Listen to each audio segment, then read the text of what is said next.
Well, I did go to a New Year's Eve party out in Palm Springs. I went out to the desert, and you know, just as the clock was striking midnight, someone shouted out, you know, kiss the person you are most appreciative of in 2014. That was kind of a nice thought. And there was a long line leading to the bartender. What I observed.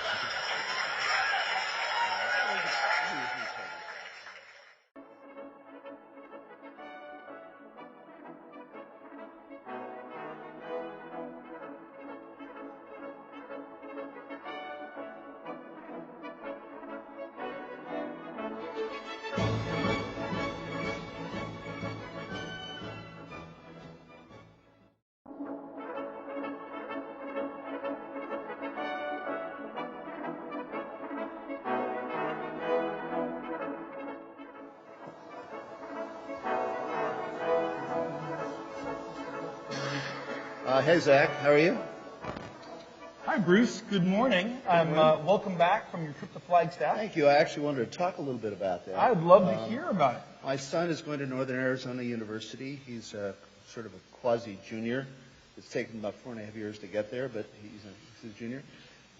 And it's now time to apply for internship jobs.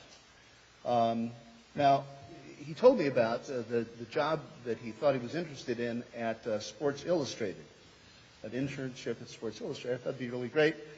He said, "Now, Dad, do you know that they have a February swimsuit issue?"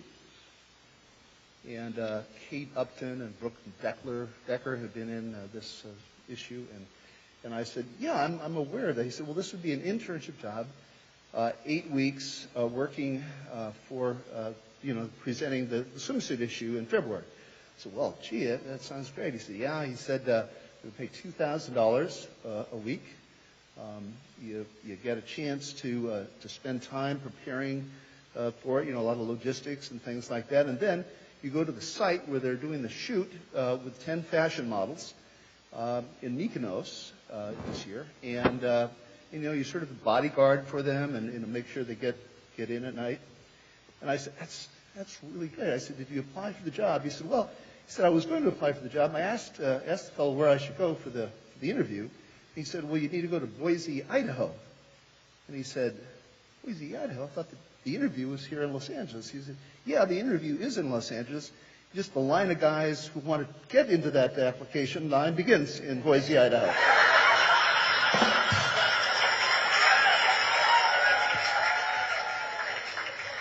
It gets more bold.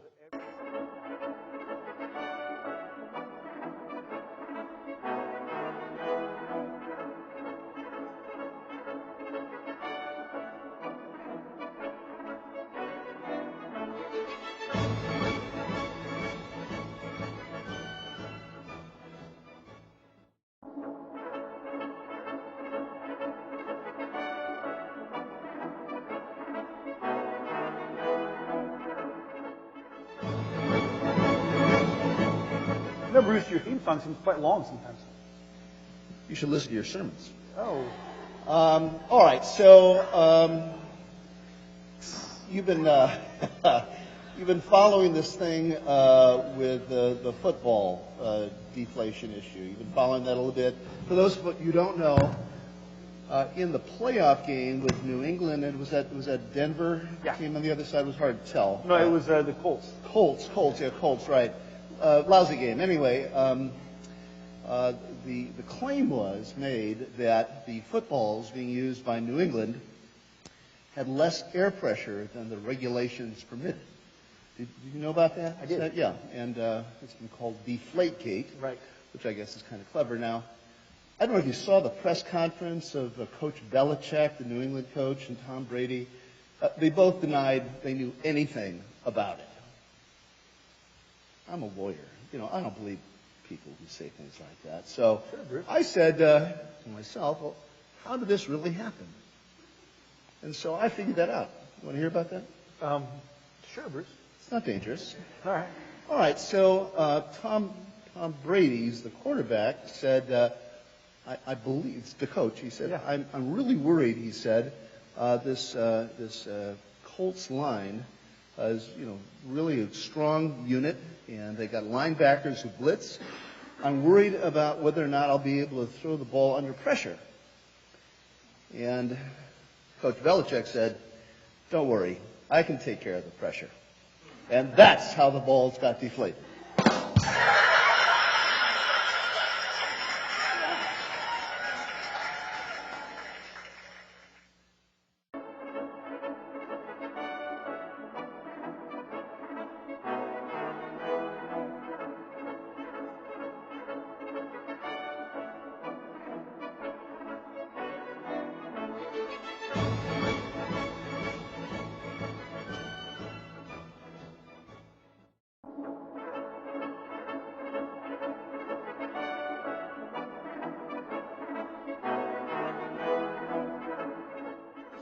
Good morning, Zach. Nice to see you again this morning. Nice to see you this morning, Bruce. I was thinking about the story of the man who was the gate guard at the pearly gates in heaven.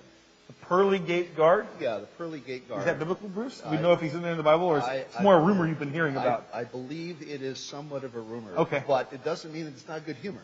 Sure. Yeah. I'd love All right, to hear about it. So anyway, this fellow who's the gate guard sees two guys come up to the pearly gates of heaven, and he looks at them, and they are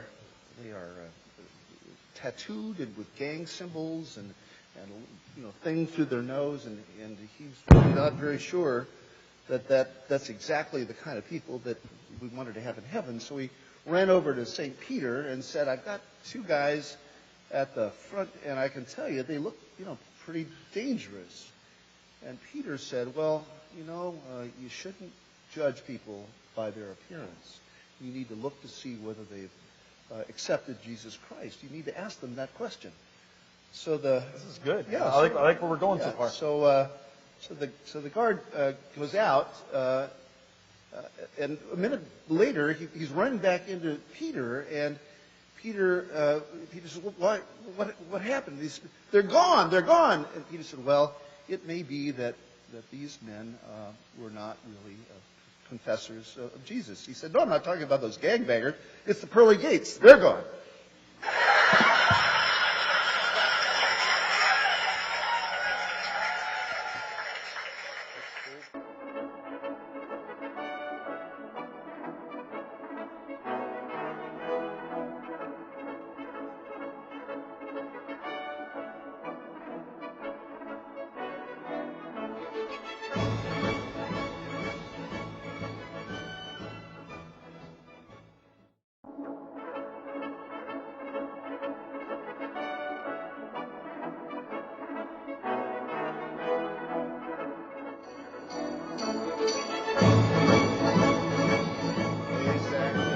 Morning, Bruce. Good morning to you. Valentine's Day yesterday. Did you do okay? Valentine's Day yesterday. Yes, we did. In fact, Bruce, maybe you're already going to tell us, but I saw some interesting stuff on St. Valentine. Do you know about that guy, or were you going to fill me in on that? I did that last week, Zach. Right. Yeah. And we talked about how he was persecuted for marrying Christians. That's right. And that is quite a feat when you consider he gave his life to help Christians get married and being together in marriage as the Bible calls us to. Well, actually, I wanted to talk about marriage and Valentine's Day. Oh, great, Bruce. I'm so glad we got to that point. I was hoping we would. The fact is that a lot of people do get married on Valentine's Day, and tragically, a couple on the way to their wedding were involved in a fatal car accident. Both of them were killed. Is that real? Oh, yeah, sure. And they get up to heaven, to the pearly gates of heaven, and they're talking about the fact that they didn't get a chance to get married, and they were talking with one another about, well, maybe we can get married here in heaven. The woman said, well, maybe we can get married here in heaven. The guy said, well, he said, that's a good idea. I'd like to do that. I'm a little concerned, though. We're here for eternity, and I want to be sure that if something doesn't work out right, we can get divorced. Well, then let's talk to the gate guard there at the pearly gates. And they said, here's our story. we'd like to get married here in heaven, but we want to be sure that if things don't work out, we could get divorced. And the gig guard said, well, I've never had that request. I'm going to have to check with the boss. And he came back, the gig guard came back in a few moments and said, I'm sorry, we're not going to be able to do that. We've got plenty of Presbyterian ministers who could marry you, but I checked, we don't have any lawyers up here who can get you divorced.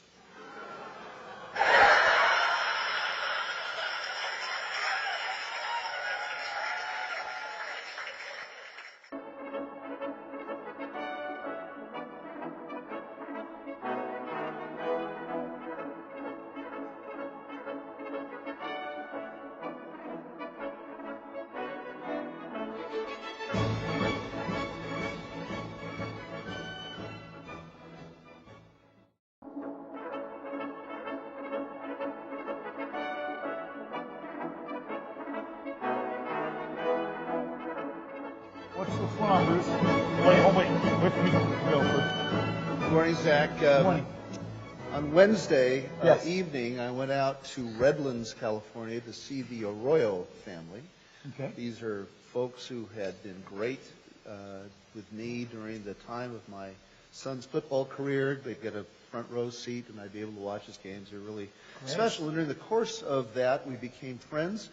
And Tim, the husband, and his wife decided to start a church out in Redlands. And I was there to be with them and celebrate with them then, and I thought it was an appropriate thing to go out and spend Wednesday night talking with them. And they had some questions about how it is that we here do church. Yeah. Now, are they doing church only on Wednesdays, or are they doing it on Sundays? No, they weren't at church on Wednesday. They were at dinner on Wednesday. So anyway, the long and short of it is they asked me, this is a startup church, and they asked me about how we do the offerings. And I said, well, at the service, I usually tell a joke.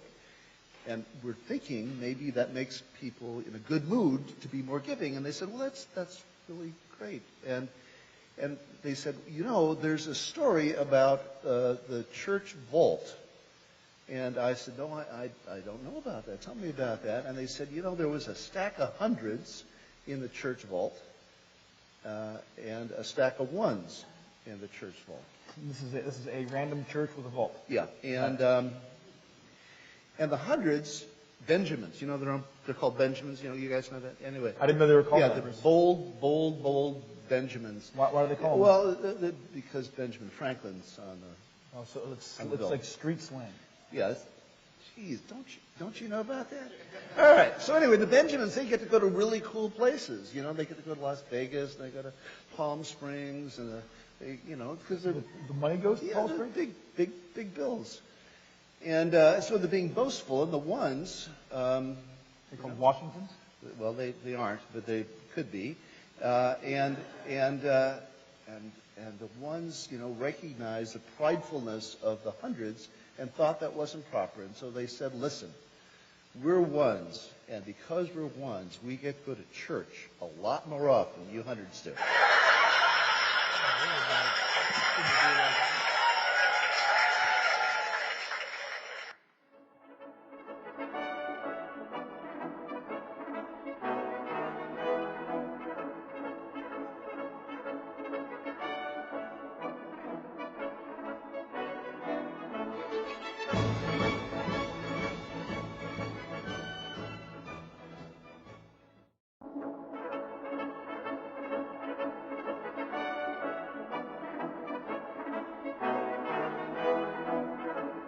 Something's going on in my apartment building.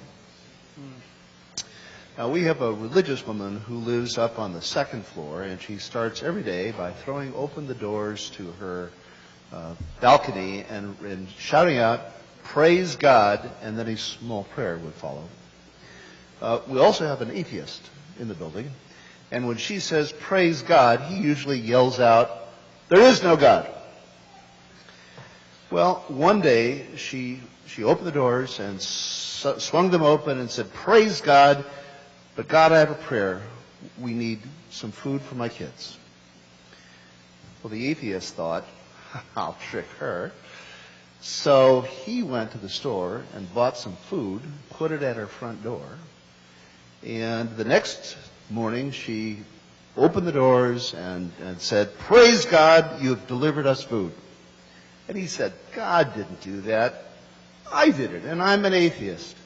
To which he said, "Praise God for making the atheists pay for the food." Amen.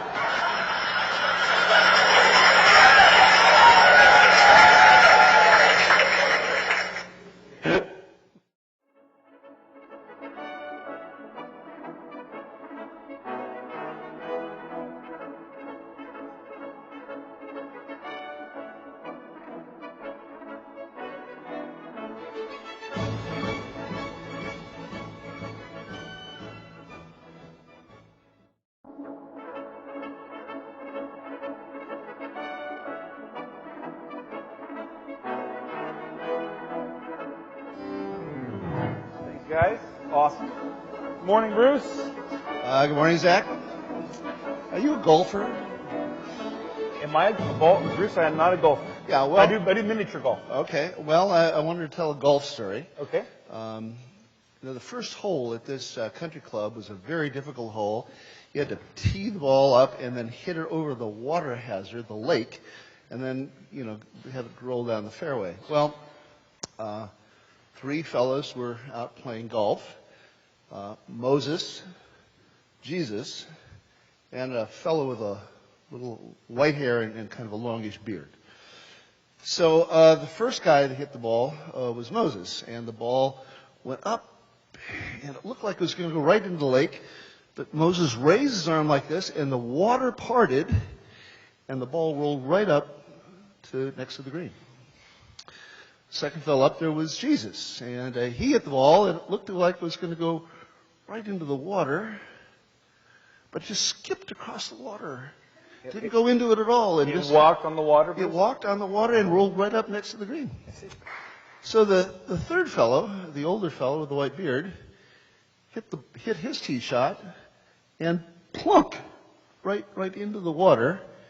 But a fish miraculously lifted the ball up to the surface, and an eagle grabbed the fish and brought it up into the sky, where a lightning bolt hit the eagle, and the ball rolled right into the hole for a hole-in-one. He was a bearded guy. Yeah, well, so Jesus said to Moses, the next time you and I go play golf, I think I'll leave my dad at home.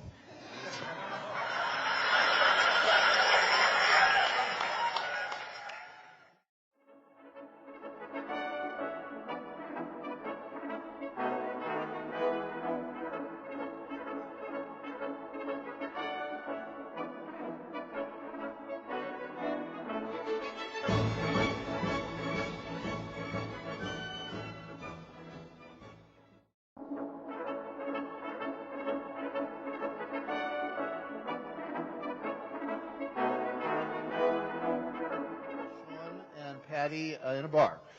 And Bruce, we have hard. We need more church jokes. Yeah, church jokes. It was last month. So they were in the bar, and we're sitting there at the bar, and Patty said, "Sean, where were you born?" Did he say it like that, or did he have an accent? Well, no, he had an accent, but I'm Can not. you do that for us? No, I'm not a Hollywood guy. So Patty said, "Well, I was born in Ireland." And Sean says, "Oh my gosh, I was born in Ireland too."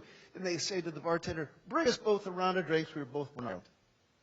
So they drink their drinks, and they're talking some more. And Sean said, "Patty, what city were you born in?" And the reply is, "I was born in Dublin." "My gosh, I was born in Dublin too. That's fantastic. Bring us another round of drinks." Well, they drink the drink, and then the question is asked, "What year were you born?" 1970. "I was born in 1970 as well." "That's amazing. Let's have another round of drinks." Well, you know what that meant. Now, we do not support heavy drinking in the church. No. In case you were wondering from Bruce's story here. Just a disclaimer. Right. Yes, thank you. Thank you, Joel. Yeah. So the owner of the bar calls a little later on and talks to the bartender and said, "How things go tonight?" And he said, "Well, actually pretty good. The O'Malley twins win. We're drunk again."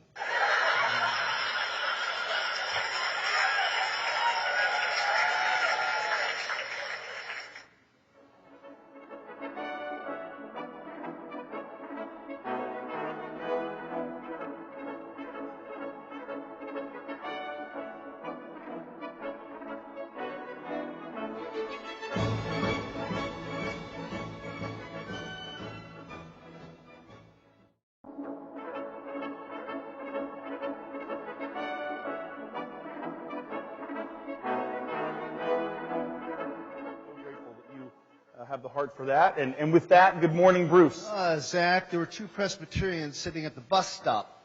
A Presbyterian bus stop, Bruce? Do tell. Two Presbyterians sitting at the bus stop, and the one of them looked over his shoulder and saw a priest going into the bar across the street and said, "Can you imagine that? A priest going into a bar on Sunday? That's just terrible." The other Presbyterian said, "You're absolutely right." And then they looked again, and there was a rabbi going into that same bar across the street.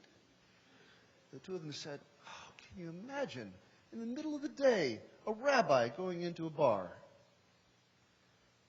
Well, a third look over there, and there was a Presbyterian minister that was going into the bar.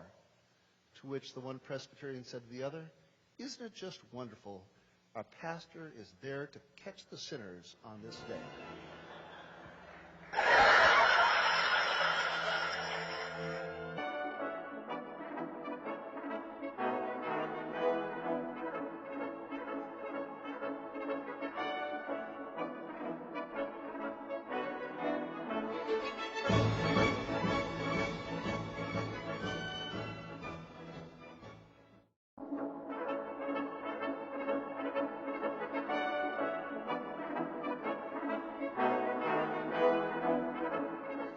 Wednesday night, you get a chance to vote by going onto the Facebook thing or the Google thing and then voting for American Idol. Rayvon Owen. Yes. Wonderful fellow and friend of our church. Yeah, our buddy. Our buddy. You want to see him win? You do.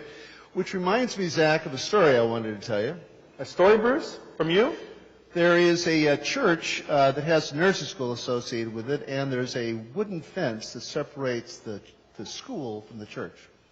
And the pastor was walking by the wooden fence, and he heard the children on the other side shouting, 13, 13, 13. And he thought that was unusual, and maybe he was interested, and maybe he was concerned about what would prompt the kids to do that. So he bent down to look through the knothole in the wall, and a squirt gun shot water right into his eye. Sounds horrible, Bruce. And the pastor sort of stood up in surprise and then heard the kids say, 14, 14, 14.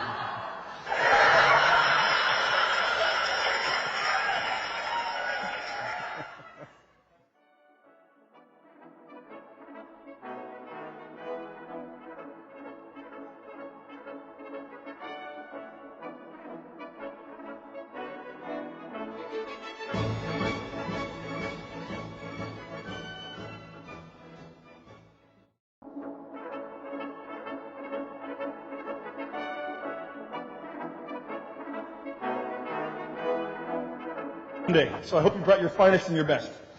Well, it's going to be an opportunity for you to make that judgment, Zach. Oh, great. I'll ask the band. They seem to usually know a pretty good feel of it. Zach, do you like jigsaw puzzles? Bruce, I love jigsaw puzzles. Well, my mom. Good answer. That was my mom's favorite thing to do as she got a little older, liked the jigsaw puzzle. But one day she called my brother, and she said to my brother, "I'm having real trouble with the jigsaw puzzle today. I wonder if you could come over and help." And he said he would, and he went over to the Lakeside Assisted Living Home where my mom was, and she said, I can see on the box there's a bowl, but I'm having trouble getting started. He looked down and said, "Well, Mom, I don't think we're going to be able to do this jigsaw puzzle, but if we took those cornflakes and put them back in the box and then put them in the bowl, you could have a nice breakfast." Which just shows you, Zach, that just because it's not a jigsaw puzzle doesn't mean it's not a good breakfast. That's right.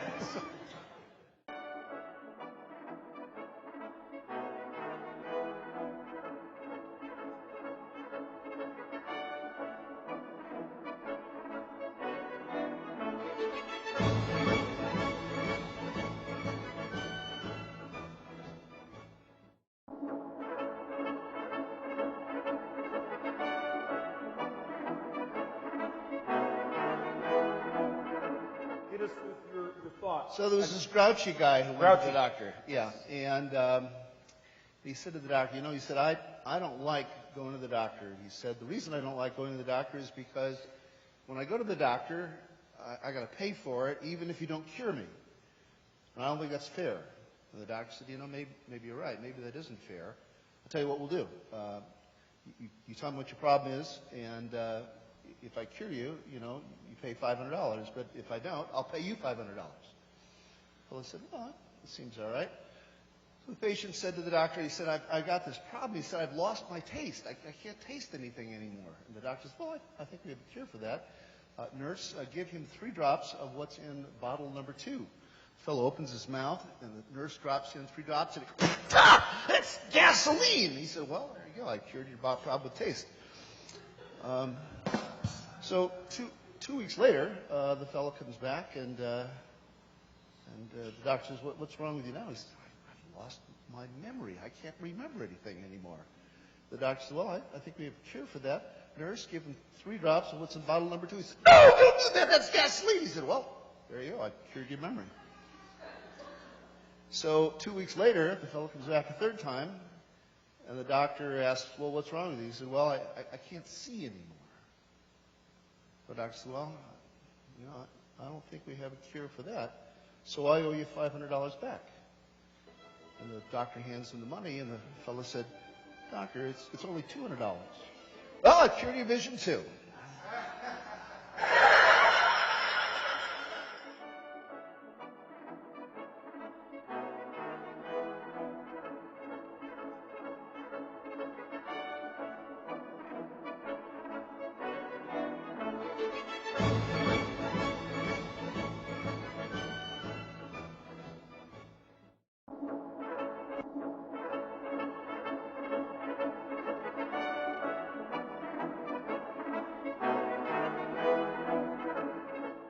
As many as I can. Good job, Zach. Yes, Bruce. Glad you're doing it. Bruce, do you have any questions for me today? No, it comes later, Zach. Okay, I'm ready. First of all, I want to just let everyone know that Rayvon made it through. He's not Right, our friend Raybon on American Idol. American Idol. He is one of the top 5, which means that Yeah, Rayvon our will buddy. be able to go on tour, 37 cities. It'll make a name for him, really. Now, Raybon has sung here once before. And he better get us over here to do that again. Right. Yeah. We got to have him come back and sing for us again. That's right.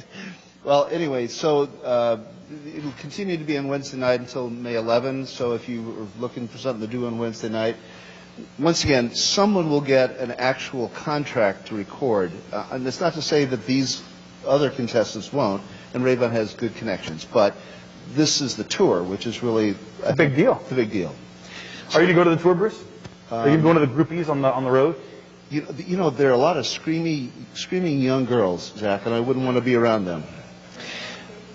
Yeah. Well, okay. So some things are going really well for Rayvon, but not for everyone. Okay. There's this fellow who was a truck driver going to the gas station and filling up his truck with gas. Is this local?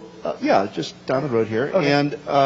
And somehow the connections and all didn't work, and he got gasoline all over his left arm. His left arm. His left arm. And well, he was kind of in a hurry and figured there wasn't much he could do about it anyway. So he got into his truck and figured that he'd sort of stick his arm out the window, and as he drove, the dry out. Seemed like a good idea. But unfortunately, the reflection on his black car onto his sleeve caught it on fire, and so his arm was outside of the car and it was on fire.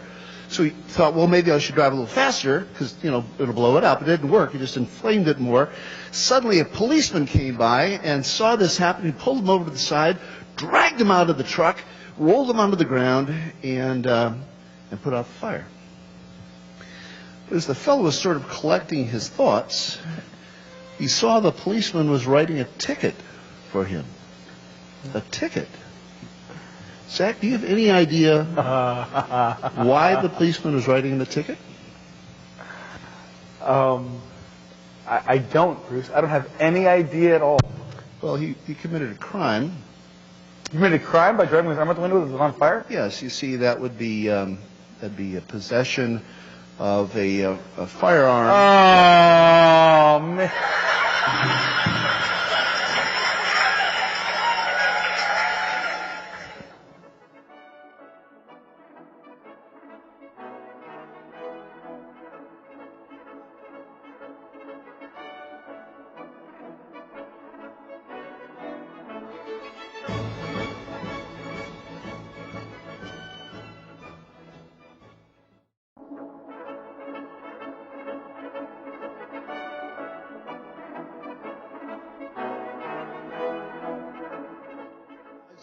have you watched those television commercials that talk about losing weight?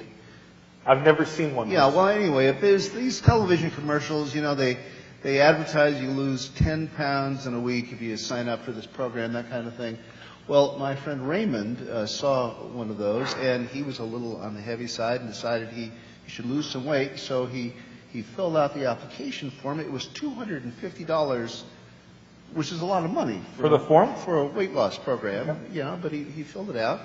And on Monday morning, following doing that, an attractive woman showed up at his door and said, a sign on her, she had a sign on her around her shoulders that said, "Catch me if you can." And Raymond ran after her the whole week and never did catch her. And at the end of the week, stepped on the scale. He hadn't lost any weight. So he dialed the 800 number to complain that he hadn't lost any weight. And the fellow said, "Well, for another $250, we could send you out a different trainer." And so the next Monday, an even more attractive woman arrived, and the sign on her shirt said, "Catch me if you can." And he ran after her for the week. He didn't catch her, and he didn't lose any weight. Well, at this point, he was kind of irate. So he called the 800 number again and said, "Listen, you guys are frauds. You haven't done anything. I mean, I haven't lost any weight." The fellow on the other end of the phone said, "Now listen, we'll do something for you. You paid us $500, and I'll tell you what, if next week you don't lose weight, we'll give you back your $500 and give you $500 more." So Raymond said, "Seems like a pretty good deal." So Monday morning, a 300-pound woman with studs in her eyebrows and a thing in her tongue arrived at the door, and the sign on hers said, "If I catch you, you're mine." And he lost 24 pounds that week.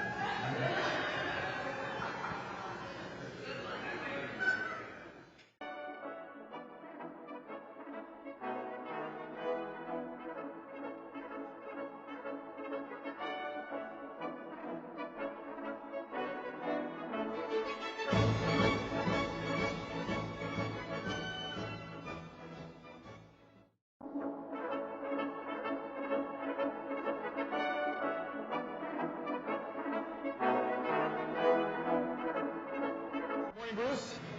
Good morning, Zach. You're especially ready for Mother's Day, Bruce. I am ready, but I wondered if you knew. If I know, If you knew, this is our 2-year anniversary of doing this little dialogue together. Oh, you're We kidding. began 2 years ago, Mother's Day, and look at all the highs we've had. and the lows. All right, so I wanted to talk about a woman who I knew. She was 80. It was 80, Mother's Day, and much like my mother, she had 3 sons. Got it. And the boys got together and talked about doing something special because their mother was 80 and it was Mother's Day. So the first son got her a house, 2,400 square foot house. Wow. For Mother's Day. It was pretty darn nice. It's a very nice gift. Mother wrote back and said, "You know, I'm 80 years old. 2,400 square feet is really too much space for me. I really just live in one room. You can take the house back." Wow. Second son gave her a Mercedes. And she wrote back that Nice sons. the second son, she said, "I'm 80 years old. I really shouldn't be driving. It's a beautiful car, but take the car back." Now, the third son gave her a parrot, and the parrot was unique in that it knew how to respond to questions about the Bible. You know, you'd ask the parrot, 5 Acts 13, and the parrot would be able to recite the Bible verse. Now we should all have a bird like this. Yeah. So the mom wrote back and said, "Of all of my sons, you're the one who gave me something I really wanted. The chicken tasted great."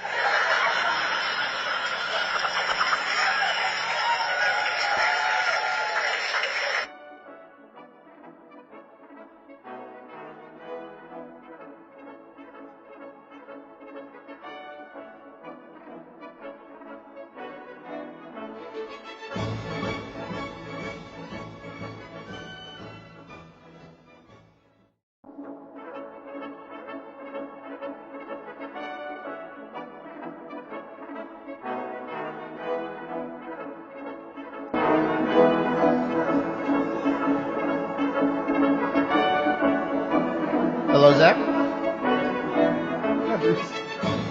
You know, we didn't say anything about anybody getting married. We did not. No. Oh, we Wonder if you did knew that. not. Yeah. We're a few weeks away Yeah, for Alberto and Katie to get married. I know that. How many weeks, you two? Less than 2 weeks. I'm really happy for them, and I just wanted to ask whether you had counseling or administering time with them about marriage. No, we got to set up. They've got to come see me. So we're going to figure that date out and get ministry time today. Get blessings before you go today. Okay, well, do that. It reminds me of a Presbyterian pastor who was talking to a woman who was getting married for the 4th time. So in this counseling session, he asked, well, you know, how did your first husband die? And she said, well, he died eating poisonous mushrooms. How did your second husband die? He died eating poisonous mushrooms. Well, that's really a very strange coincidence. How did your third husband die? He died of a broken neck. How did that happen? Well, it was really his fault. He wouldn't eat the poisonous mushrooms. I don't know where he gets this material, but it is always fun.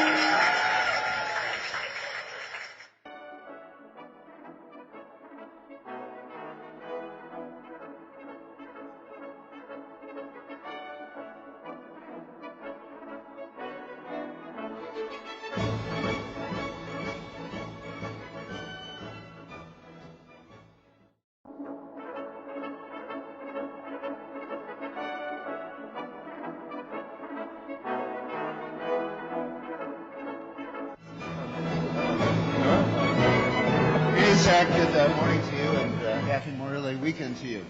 And Pentecost, Bruce. That's right, but I do want to talk about Memorial Day, if you don't mind. You know, there's a lot of concern about the care that our veterans get at the VA hospitals.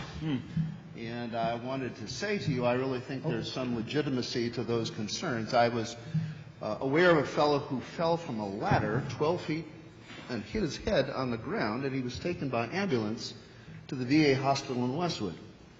And in the examination room, the doctor comes in and said, "What happened to you?" I said, "Well, I fell 12 feet and hit my head." And the doctor said, "Well, let me take a look at you." And the doctor first brought in a black Labrador retriever, and the Labrador smelled all over this guy and walked out, what the dog did, shaking his head. And the next thing the doctor did is he said, brought in a black cat. The cat crawled over this fellow's body, and the cat left the room shaking his head like that. It's a person hospital, Bruce, or an animal hospital? No, this is a person hospital. It's over the VA hospital. And so the doctor said, "Well, I got good news. You're just fine." Then the vet said, "You got to be kidding. That's not any kind of medical exam." He said, "Well," he said, "we had lab results and CAT scan. Both of them are negative."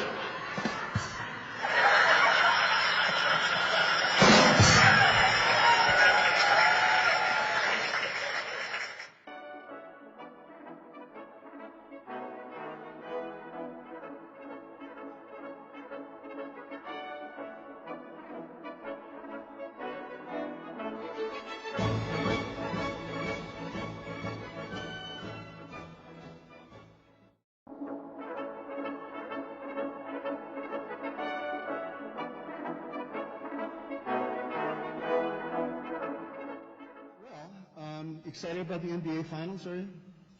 Are the NBA Finals coming up? Yeah, the Cleveland Cavaliers yeah. and the Golden State Warriors? Right, exactly. Well, you know, this is a time when we need to think about referees because, you know, they obviously have a lot to do about the outcome of a game. And a lot of people think that referees miss calls. And they are abused by us as fans for that reason. I see. So there's some bonding that needs to go on between referees so they don't feel so bad. So 2 referees went out into the woods to go hunting. So 2 referees went out into the woods to go hunting. That's right. And one referee looks down and he says, "Oh my gosh, there are deer tracks. We're on the trail for the deer." Mm-hmm. The other referee says, "Come on, guy, you blew that call. That's not a deer track. That's a bear track." And there they were out in the middle of the woods arguing about whether it was a deer track or a bear track, and that issue wasn't resolved until the train came down the tracks and killed them both.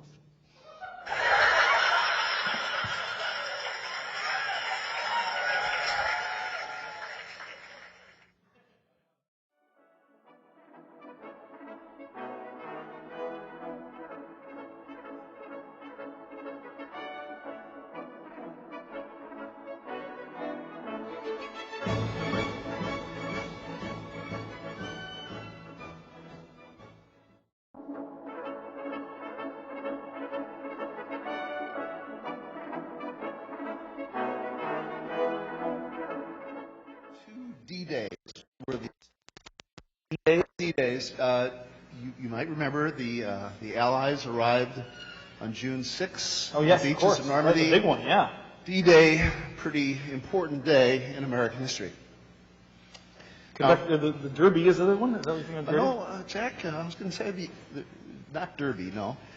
It's Friday was National Donut Day. And so I had to decide which of the two to celebrate, which of the two D-Days to celebrate. Donut Day or the that- one where we broke through the Nazis? Yeah. Do you have any doubt in your mind which one I celebrated? Do I look combat ready to you?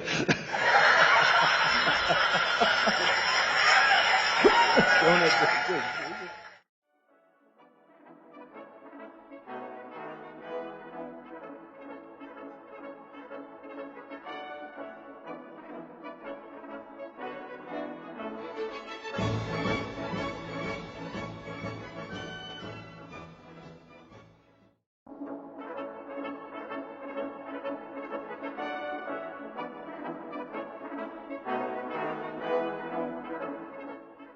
Zach. Oh, Yes, there you Bruce. are. Yeah. Hello, Bruce. Hello there.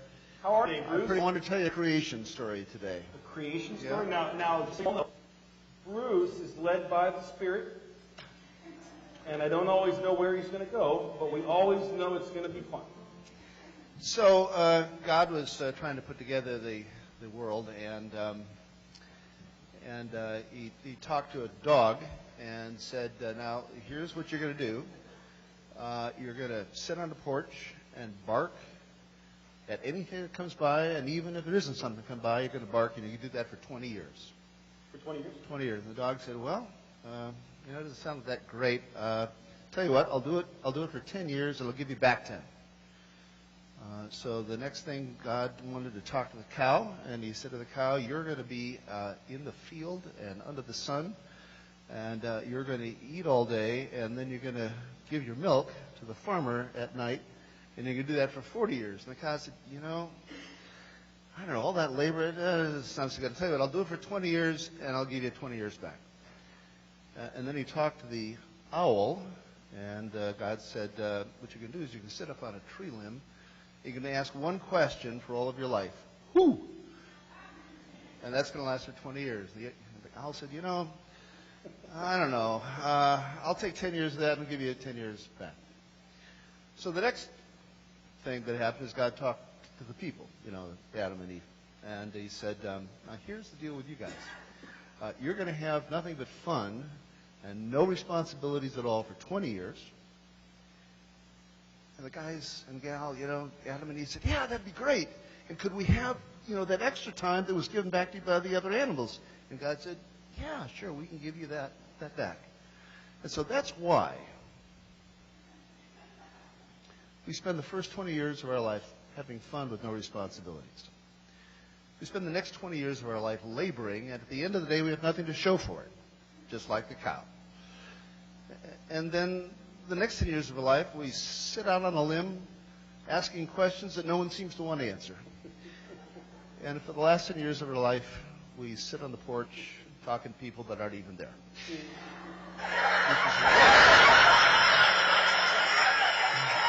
Which is why we need a heaven, Zach. That's why we need a heaven.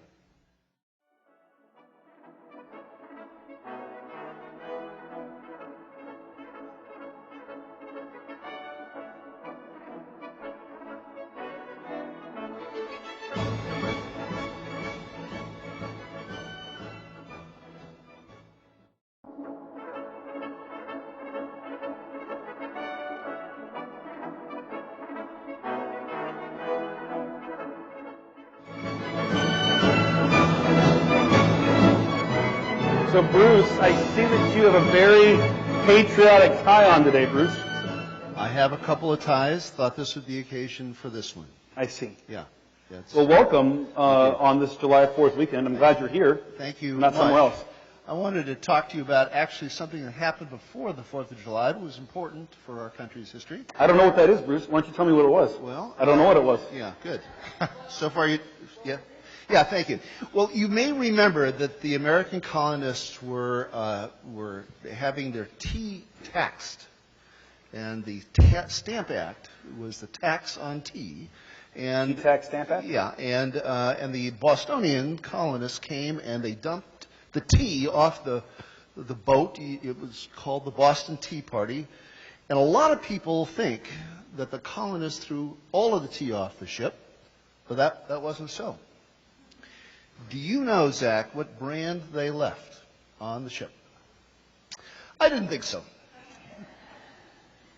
The colonists continued to drink Liberty.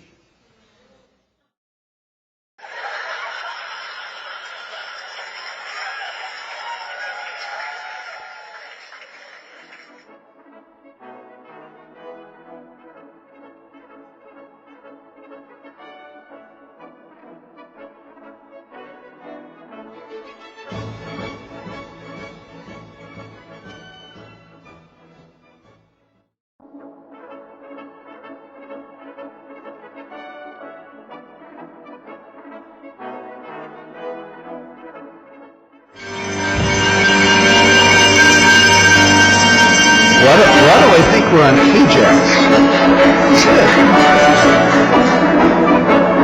Hey, Zach, I've got the microphone and you don't. Very good, very good. You know, I was thinking over the 4th of July holiday about the most scary thing about being a parent. Scariest And that is when you've lost your child somewhere. You can't figure out where the kid went. Sure. And or kids went, and it is. I mean, I don't know about you. That's happened, right? Yeah, I mean, all of us, I think, we experienced that. Where is my child? I don't know. Sure. My kid used to go to the store and hide in those round racks. Yes. You know, and the shirts couldn't find the darkened kid. Anyway, so the reason I mention this is because over the 4th of July holiday, a lot of families are out, and Sammy drifted away from his parents, and of course everyone was panicked. Where is Sammy? Where is Sammy?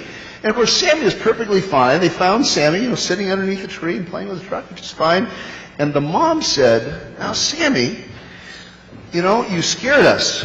We couldn't find you. So, anytime you want to go somewhere, you tell me, and I'll take you there." And Sammy, who's probably going to be a lawyer or a used car salesman, something like that, took the opportunity and said, "Okay, Mommy, I'll do that. Let's go to Disneyland together." Yeah.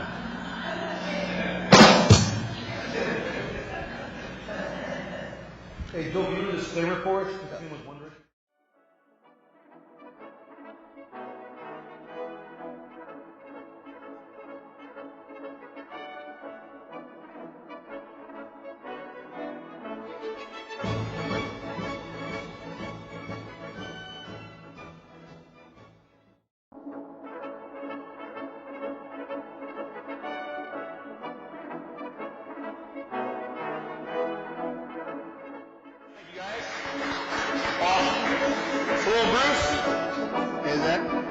Now, Bruce, I was gone last week.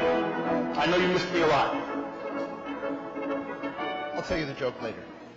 You tell me the joke later? Yeah. Bruce, now I know that you're a big UFC fan. Were you excited about Ronda Rousey winning last night? Look, anytime you spend 34 seconds with a woman who knocks you out, really, that's amazing. No matter how you characterize what she does. Absolutely. All right, so listen, Zach, you may remember a couple weeks ago when you were here, we talked about the genie and the like. Right, yeah. And said, well, Ed, strangely enough, was on the beach and he found another lamp, a genie lamp, and rubbed it, and the genie came out and said, surprisingly enough, you have 3 wishes. He said, but I should let you know that sort of a good-spirited genie, he said that anything that you want that I give you, your worst enemy is going to get twice as much.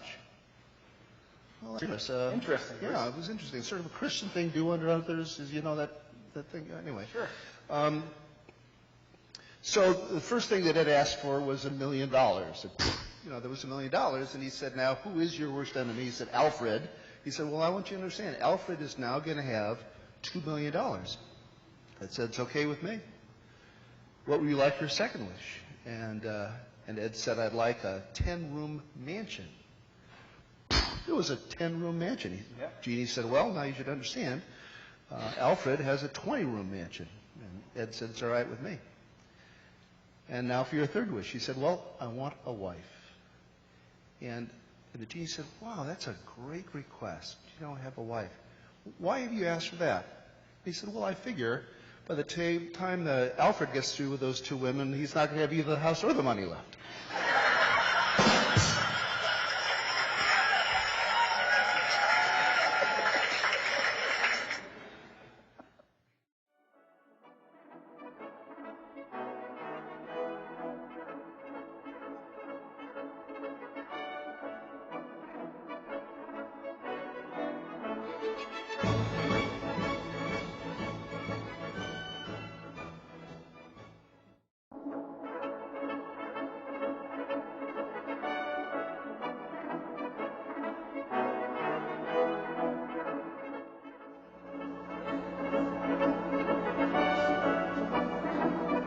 Hey, Zach. Hello, Bruce. Nice to be back from South Dakota. Welcome back. We're glad to have you back. It wasn't the same without you. In fact, last week we couldn't even do any jokes. I didn't feel right. Well, what makes you think it's going to be funny today? All right, thanks, Sam. That is the question. Thank you. Well, this is a stretch, guys. So we're out in the plains of South Dakota, and there's a lot of corn out there, and a lot of wheat and sunflower seeds and bison, but also a lot of hog farmers. Hog farmers. And now you probably didn't know this, but one of my brothers was married to the daughter of a hog farmer out in Illinois. And so, you know, and people who are hog farmers and people who know hog farmers talk to one another about things about hogs. And my brother began talking to a fellow at the diner about raising hogs in South Dakota. He was very, very hot when we were there, out in, you know, probably 95, 100 degrees. And he said, my brother said to the hog farmer, well, you know, how is this kind of weather on the hogs? And he said, the hogs are really bacon.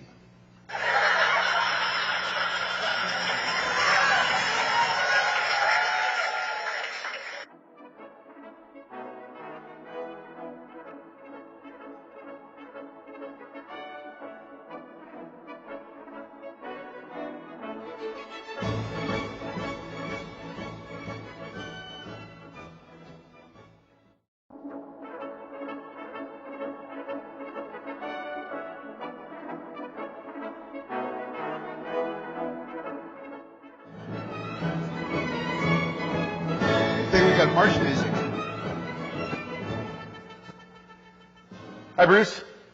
Zach, nice to see you. I was saying hi to Nathan in the back. He's eating. I know what you're doing. Yes. So I don't know if you know these people, Larry and Patty. They got married about three months ago. Larry and Patty got married 3 months ago. Yeah, and I hadn't seen Larry in a while. Okay. And ran into him, and I said, well, how's the marriage going? He said, well, all right, I guess. That wasn't exactly the enthusiastic response you'd like to have. 3 months in. Yeah, so then he said something I thought was strange. He said, do you want to buy my encyclopedia set? I said, whoa, that wedding must have been expensive, selling your encyclopedia. He said, well, not really. It's the wife. Really? Yeah, seems she already knows everything already.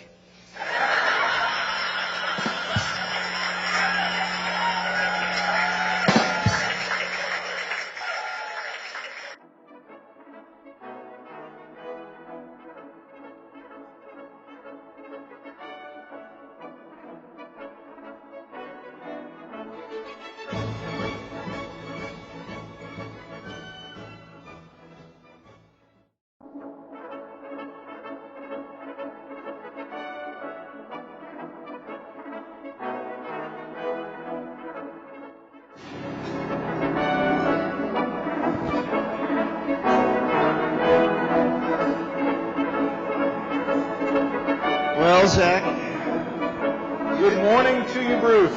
good morning to you. Been to the grocery store lately? I've been to the grocery store. There, you go to the fruit and vegetable area. It is amazing to me the number of different kinds of fruits and vegetables. It is hard to make a decision, which was the problem my friend Jack had. Jack at the grocery store. Yeah, his wife called him up and said, get a half dozen tomatoes. What kind? Little ones, big ones? That was just the problem. I see. He looks at all the tomatoes, and they got heirloom tomatoes, and they got wine-ripened tomatoes, and they have Romano tomatoes. I don't know. There's all sorts.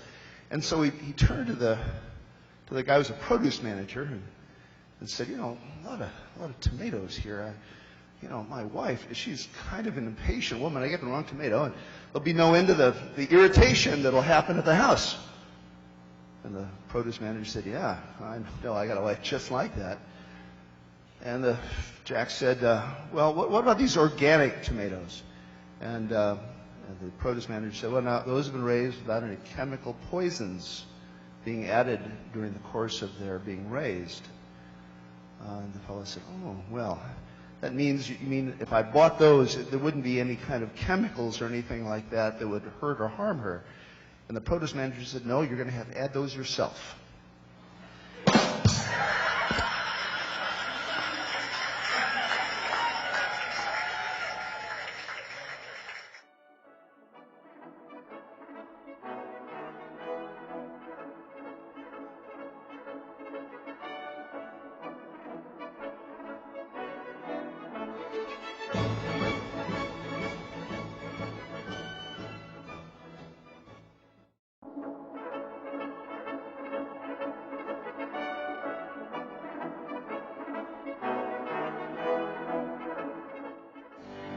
All right, guys. Now, Bruce, as we start this morning,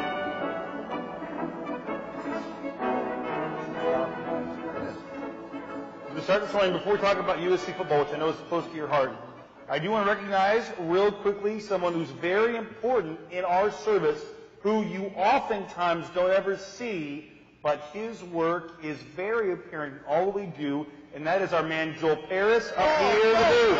We love our man Joel Paris. I'll tell you. Yes.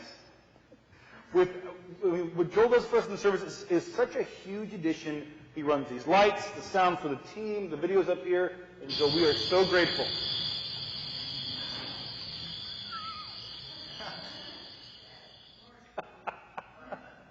So, Bruce, with that, I heard that USC won yesterday. That would be true, Zach. It was a close game until it started. USC won 55-6. Goodness. That was a pretty awesome score. If you happen to be a USC fan, if you were a Red Wolf fan, Not so good. that'd be the Arkansas State team. Red Wolves, not so good for them. But it was a great game to be at. They had 79,000 people there, which was pretty amazing given the fact it's Labor Day and what we would call a lesser opponent. Right. Now, I got the opportunity to go to the UCLA game yesterday, Bruce. Now, I know you might not be a big UCLA fan, but they've got a freshman quarterback who looks really quite good. So maybe the rivalry this year is going to be a real action-packed one. Josh. Rosen. Yeah, Yes. Josh Rosen. Yeah. He was quite impressive. Anyway, Jack, I'd like to talk about something more pleasant. Yes, Bruce. If I could. Share with me something very pleasant. Well, kids back to school. It is. Yeah, and We're back in school here at the church, yeah, right? pretty good. Yep. At school, the elementary school, the teacher invited the kids to bring things of their faith to school. Great. And the Jewish boy brought a Star of David and said, this is what my people do in memory of God's love for the people of Israel, and showed the Star of David. Sure. And the Catholic girl, she brought a rosary and said, this is the prayers that we give to Virgin Mary, who our people do this in remembrance of her. Right.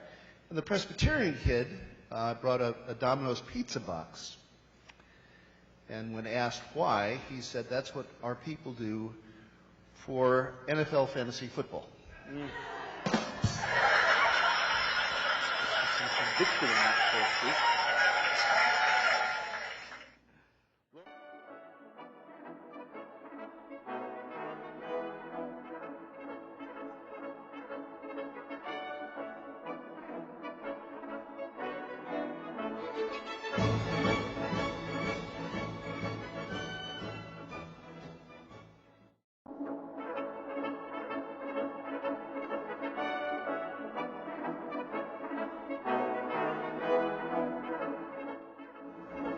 everybody.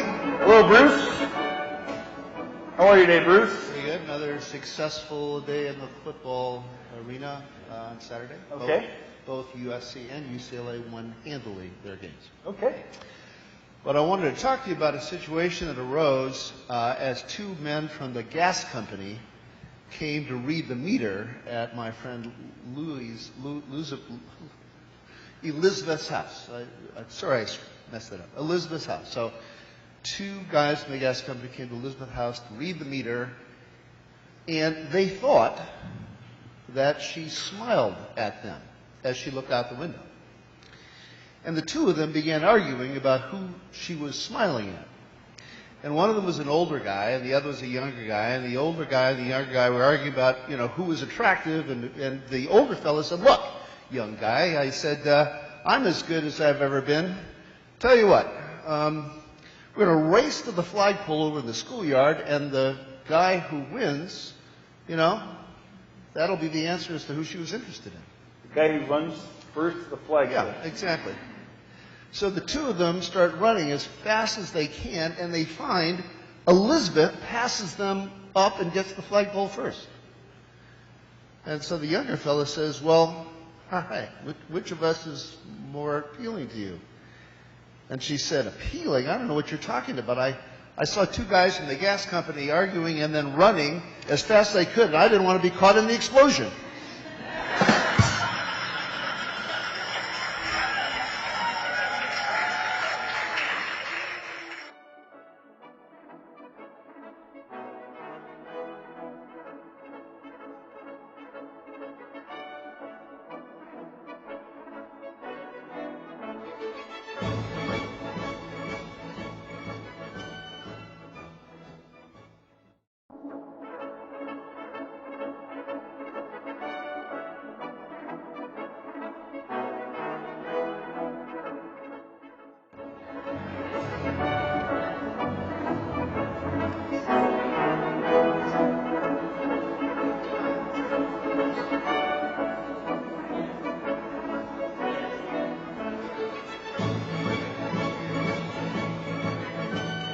So if you are new to SOPC today, before we take the offering, Bruce and I always have a somewhat witty exchange. And the whole point of this is, well, one, to give you a little bit of a laugh in a nice, clean, friendly way. But two, to show that we don't take ourselves too seriously. Right, Bruce? That football game yesterday, I didn't take too seriously. Okay. Though I learned something by talking to a fellow at the game. So this is a fellow whose son follows the traveler horse. Now, you may know that USC has a horse that runs around the stadium when USC scores a touchdown. And his son has a little broom and a waistband, runs after the horse. So the father was talking to his son and said, "Now, son, I've sent you to the University of Southern California. That was $250,000 worth of money, to spend on your tuition. Wow. And you got a degree in finance, and you're running after a horse, picking up, what was left behind by the horse." And he said, "Son, I think you ought to think of a different career. Become a banker like me." And the son said, "What? And give up my career in the entertainment industry?"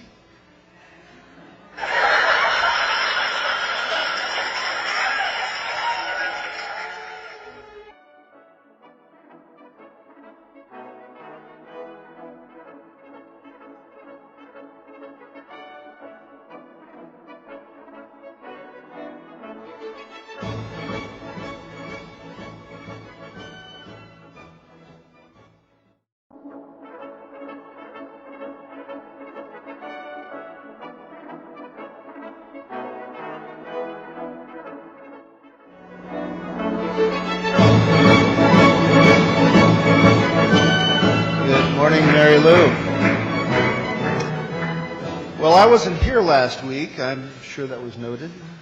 Yeah, well, I was actually back in the church where I was baptized in Illinois, and it was great. And I learned that they were going to have a Blessing of the Animals event this Sunday.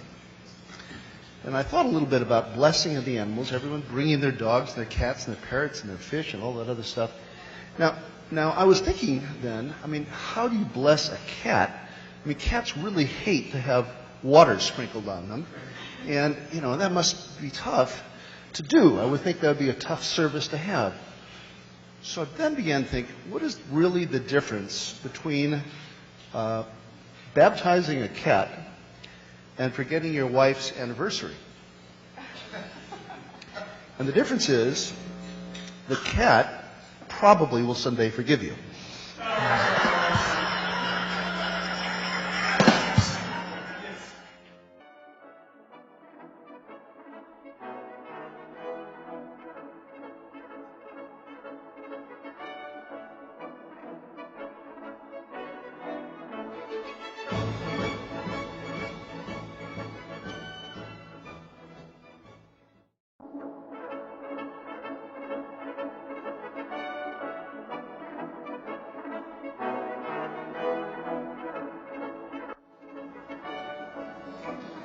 Zach, it's nice to see you. Nice to see you too. Day before Columbus Day. It is. Pretty exciting. Are you a big Columbus fan? I am. As a matter of fact, I was thinking about Columbus and how that first journey must have been to America. He was Italian, but he was being sponsored by the Spanish king and queen, and he went to America to look for gold. Right. And he had to come back to Queen Isabella and say, "I did not find any gold in America." And she said, "This is sort of a wasted trip."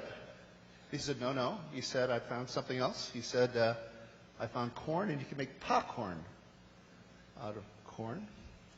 And the other thing I found was Indian gaming casinos in America. So, yeah.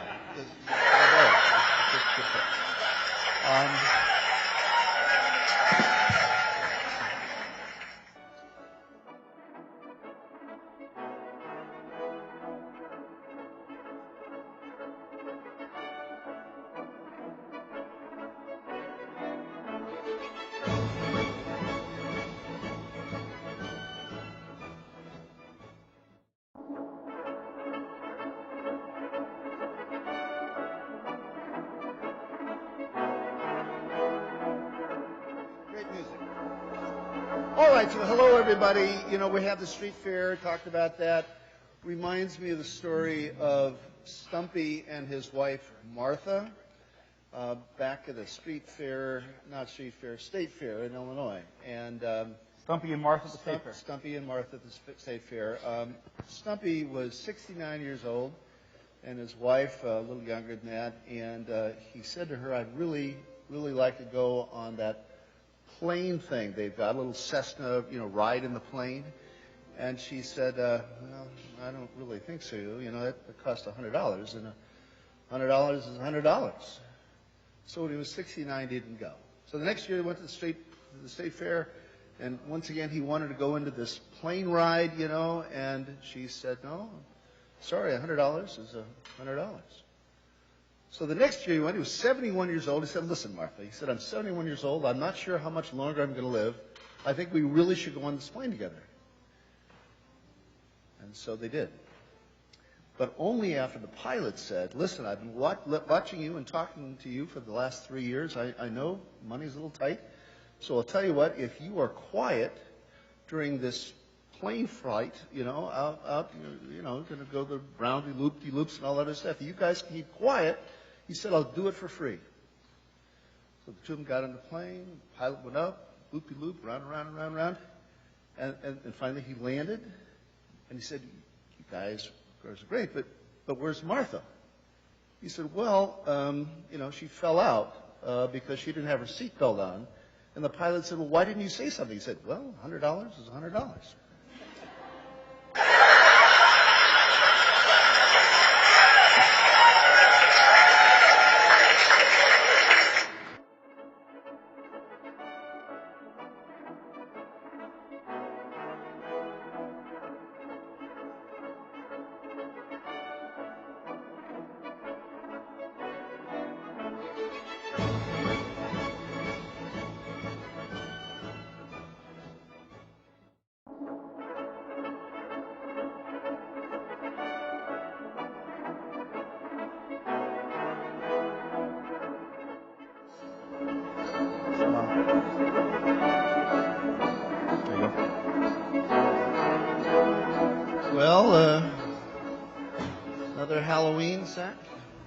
Bruce, it was Halloween yesterday, right? Yeah. Did you have a good Halloween, Bruce? I did. Did you have a full costume?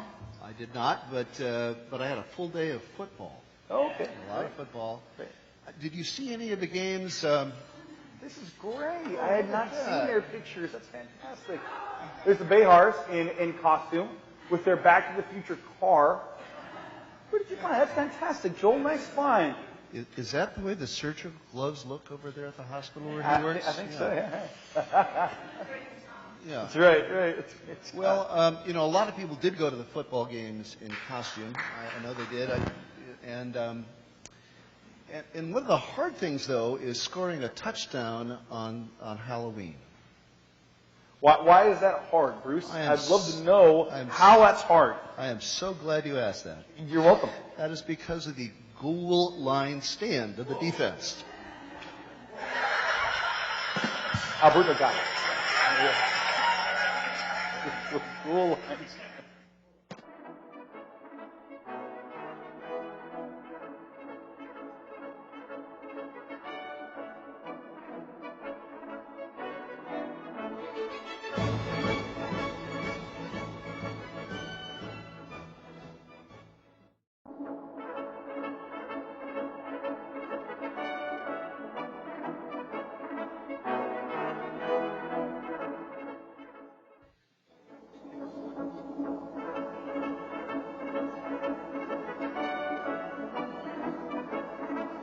Isaac? First off, I want to apologize. I didn't get to the back rows yet. So everyone, I wanted to say hello to all of you. So even though I couldn't do it in person, I'm all glad you're here, all of you. Well, they all wanted to hear the joke. That's why you didn't have enough time. I see. Yeah. So they're coming for the jokes. That's what I was told. Congress was worrying about passing the budget, Yes. and they finally did pass the budget. They were worried about how to do that, and one idea was to deport undocumented aliens because apparently they cost money to have here. But that was set aside. They decided not to do that. Instead, they decided to deport senior citizens to save on Social Security. To deport them. Deport senior citizens, To where? Well, one of the things is they decided that they're a lot easier to catch than undocumented aliens.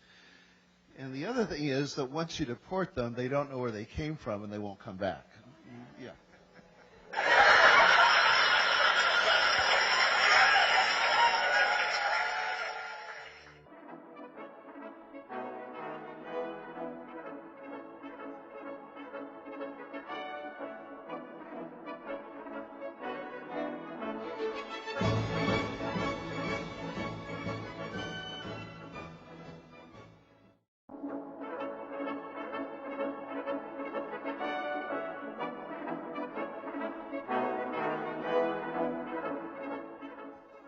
Well, Mary Lou, getting close to Thanksgiving. Surveys are being done about what people are going to do for Thanksgiving. One survey I read indicated that 80% of all married men were going to participate in preparing the Thanksgiving meal. Excellent. That's surprising. Well, not so surprising when you learn that 75% of the men thought that saying, "My goodness, that smells good, honey," was participating.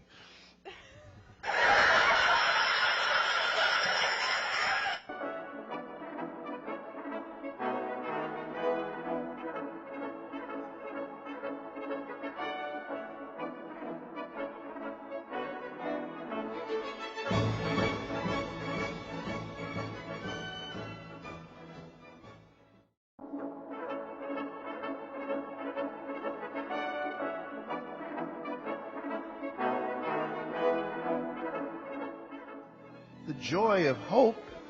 Certainly, we had a lot of hope on the USC UCLA football game yesterday. Did you follow that at all? Why don't you tell me what happened, Bruce? Yeah, well, USC won by 19 points. Wow. UCLA didn't score in the second half. Shall they be forgiven for their sins? I guess. All right. So I want to tell you, though, about this woman who's at the courthouse. She sells... So we go from USC, UCLA to the woman at the courthouse. Well, let me just say this. For those from UCLA, it wasn't funny. So we got to try to do something for those who happen to be from UCLA and might want to hear some joy. All right, so here we go. There's this woman at the courthouse, and are you familiar with those pastry pretzels that, they're in the sort of the box? Pastry pretzels? Yeah, they're sort of puffy and all, and they sell them at sporting events. Sure. Well, there's a woman who does that at the courthouse here in Van Nuys. And a judge was appointed recently to that bench in Van Nuys, and he was a Christian man. And every day he would walk by and put $1 in the plate that she had there, but never took a pretzel. Went on for about 7 months. So finally, he put the money in, did not take a pretzel, and she came running after him, thinking that she was going to be asking him about why it is that he put the offering but didn't take a pretzel. But instead she said, "You know, Judge, next week's going to be $1.50. Price is going up on pretzels."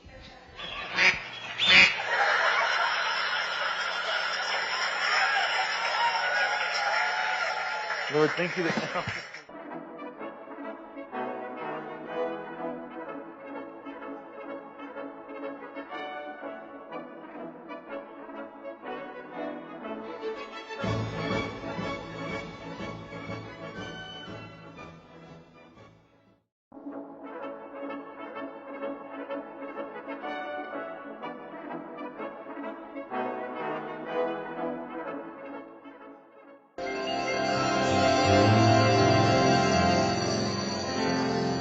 Let's go and find our seats, everybody. Let's go and find our seats. Welcome back. I love how friendly we all are and chatty. I'm as guilty of that as anybody. And hello to Bruce. Hi, Zach. Hi, Bruce. You notice the tie I'm wearing? Yes, Bruce, I see your tie. It's your theme song. That's okay. USC colors, because the team played very well yesterday. USC beat Notre Dame. It was very exciting. It was really, halftime was interesting because, are you familiar with the film, with the book Unbroken? I haven't seen the film. I've heard of the book.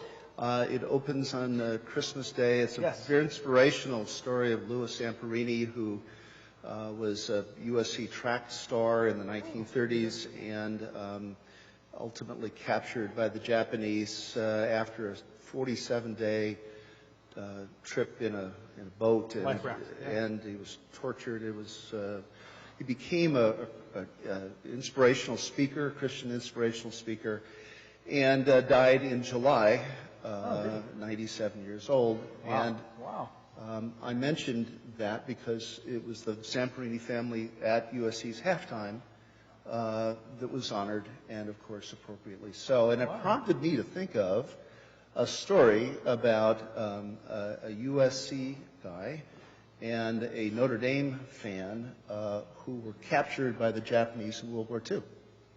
Well, it was a USC fan and a Notre Dame fan? Yeah, they were captured by the Japanese in World War II, and they were sentenced to death. And the Japanese commander said to the Notre Dame fellow, "I'm going to grant you one last request." He said, "Well, what I'd like to do is I'd like to hear the Notre Dame fight song one last time." And then he turned to the USC fan and said, "What would you like?" And he said, "I'd like to be shot first."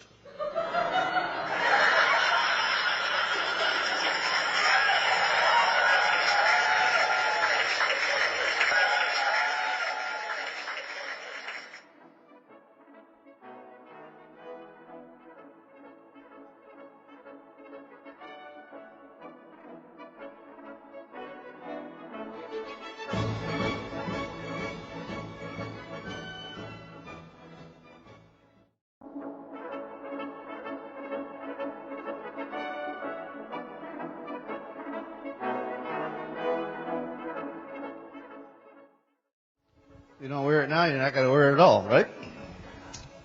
All right, so there's a lot of shopping going on. Have you noticed that, Zach? A lot of shopping going on. a local merchant did an ad talking about deep discounts, and he opens the store at 8:30 in the morning typically, and there was a line around the block at 8 a.m.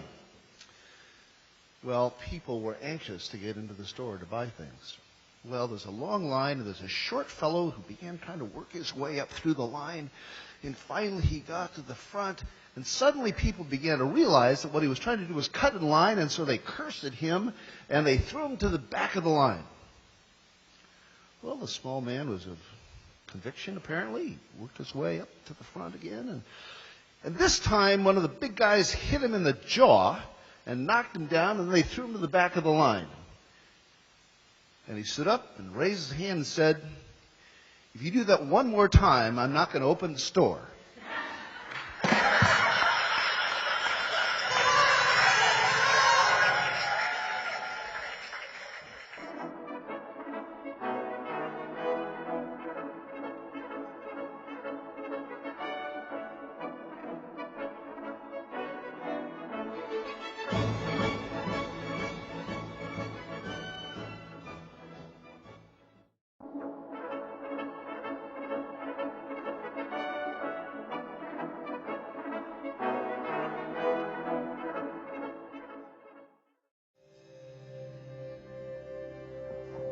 Bruce, you look especially dapper in 2016. Did you thought that? Did you realize that yet? I thought I looked pretty dapper in 15, too. Well, it seems like 16 is going to be even better for you. I hope so.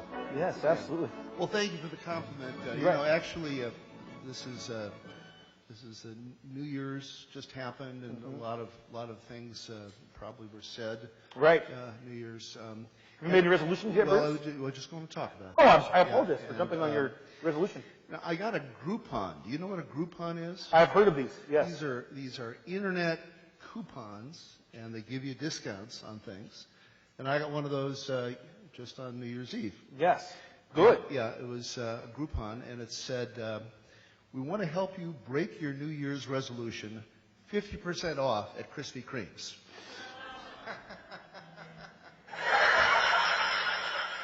You know,